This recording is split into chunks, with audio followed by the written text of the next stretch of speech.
हजार करोड़ रुपए खर्च करे जा रहे हैं, बड़े बड़े लोगों को आके नचवाया जा रहा है। रिहाना ताई आ रही है, वो नाच रही हैं। फिर उसके बाद आप एकॉन ताऊ को लेके आ रहे हो, नचा रहे हो, स्मैक दैट करवा रहे हो। क्यों? ये किस प्रकार के विचारधाराएं हैं?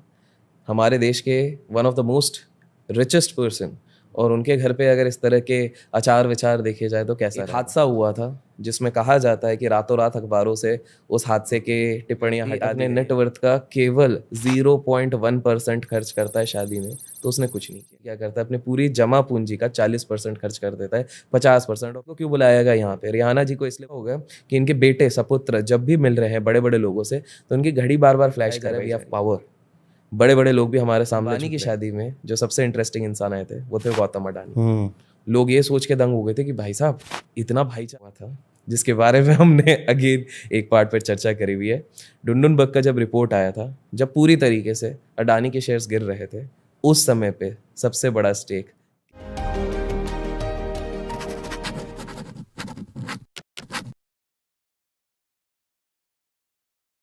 अभिषेक जी, एक बार फिर से आपका दी अरुण पंडित शो में आपके सूत्रों का पता भी लगाया जा रहा है, पर आपने मुझे तो मना कर दिया बताने से। ठीक है जी। आज के पॉडकास्ट का थीम क्या रखना है? History plus mystery of billionaires. Bharat के एक छोटे से शहर में बहुत बड़ी सी शादी हो रही है जी।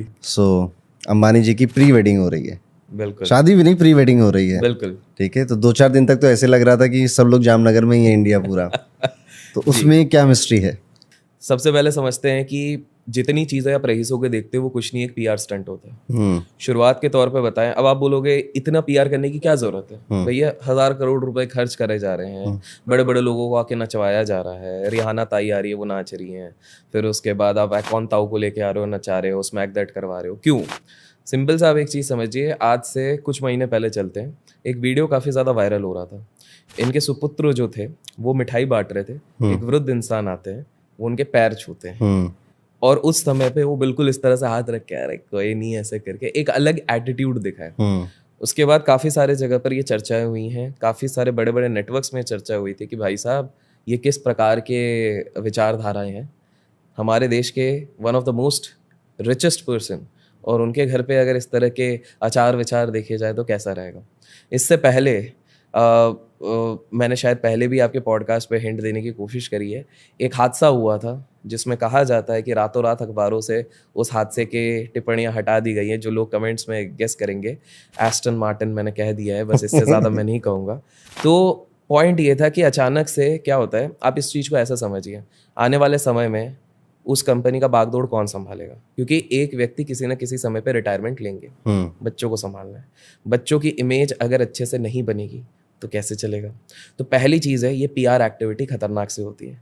इसको अगर कुछ लोगों ने नोटिस किया होगा, बहुत कम लोग करते हैं, तो कुछ कुछ पोस्ट जहाँ पर खुल के स्टार्टिंग से ये चीज़ करी जा रही थी, उसमें ऊपर गलती से प्रमोटेड लिखा हुआ था, स्पॉन्सर्ड लिखा हुआ था। बाद में शायद बोला गया था कि ये हटा दो, इसके लिए डबल पैसे शायद मिले होंगे, हमको नहीं पता। तो इस तरह से चीज़ हुई। तो पहली चीज़ तो हो गई पीआर। पीआर को काफ़ी स्ट्रैटेजिकली किया गया है। सबको लगता है कि अरे ये तो फालतू का खर्च कर लिया है। सबसे पहली चीज़ ये देखिए, अगर एक व्यक्ति अपने नेटवर्थ का केवल 0.1% खर्च करता है शादी में, तो उसने कुछ नहीं किया।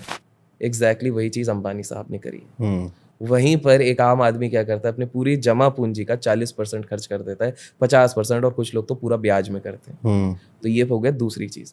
तीसरी चीज़, इसका बिजनेस एंगल समझिए।